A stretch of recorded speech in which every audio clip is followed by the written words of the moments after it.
In the quiet moments of reflection, I want to share with you a powerful message from the book of Micah, specifically the second chapter, that feels just as relevant today as it did thousands of years ago.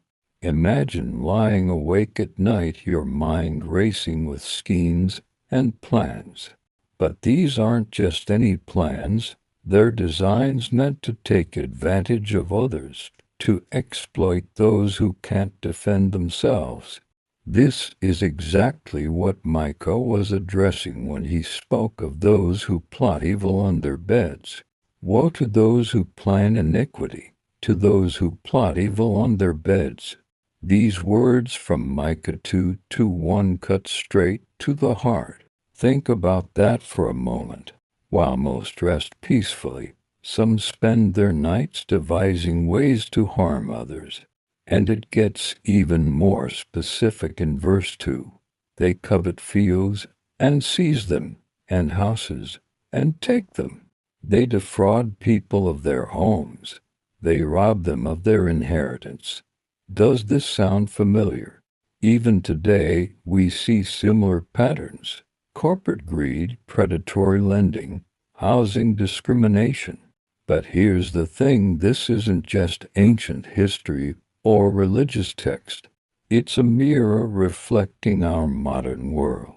When we see people losing their homes due to unfair practices, when we witness the powerful taking advantage of the vulnerable, we're seeing exactly what Micah warned about.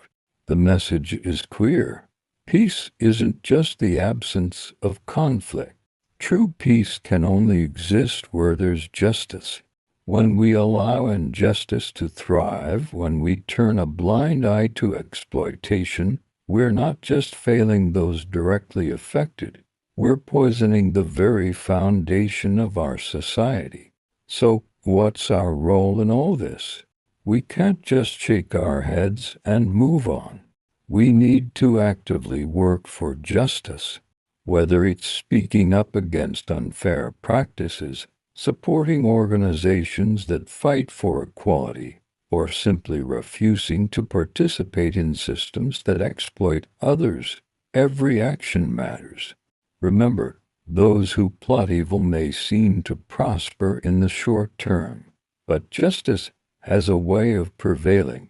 As Micah reminds us, our responsibility isn't just to avoid doing evil, it's to actively pursue what's right and just. Let's be the generation that stands up for justice, that refuses to stay silent in the face of exploitation, because only then can we hope to build the peaceful world we all dream of. Micah 2:1 condemns those who plan and execute evil, particularly those who acquire wealth through injustice and oppression of others. It highlights the sin of coveting and seizing others' property, specifically fields and houses, and warns of the impending divine judgment for such actions. Woe to those who devise iniquity.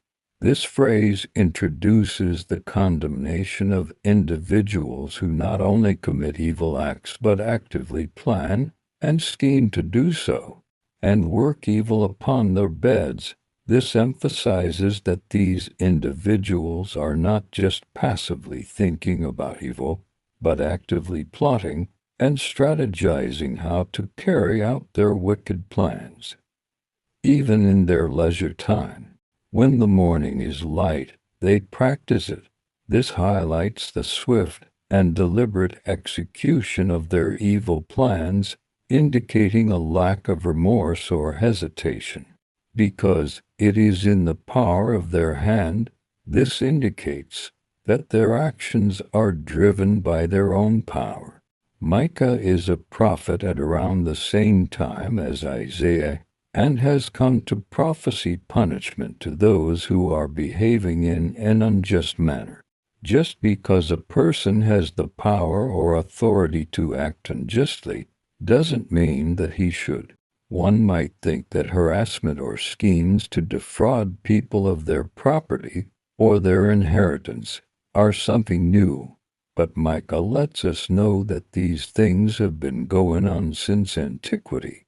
God isn't any happier today about these practices than he was then.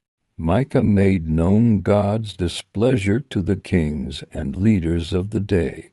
He warns that their unjust practices need to stop and that the people need to repent, or else they are leaving themselves open to attack by armies greater than theirs. Woe to evildoers! As we know, Assyria and Babylon both decimated Judah and Israel. Think about the Roman Empire. They too had fallen into such a moral decay that they were open to being overcome by Constantine. What about today? We have become lax in our time as well. Corporate takeovers that have little respect for the rights of the workers have become common. Even companies that have not been taken over have been known to change their policies and limit the benefits that their employees enjoy. Communities can take property away from individuals for schools, highways, shopping centers, by eminent domain, and those who live on the properties are forced to move. Although owners are reimbursed, renters need to fend for themselves. Looking out for number one, whether personally, communally, or nationally, can lead to ignoring the essentials. And there is nothing to stop others from overcoming us. As Micah says, we need to work for justice if we want peace.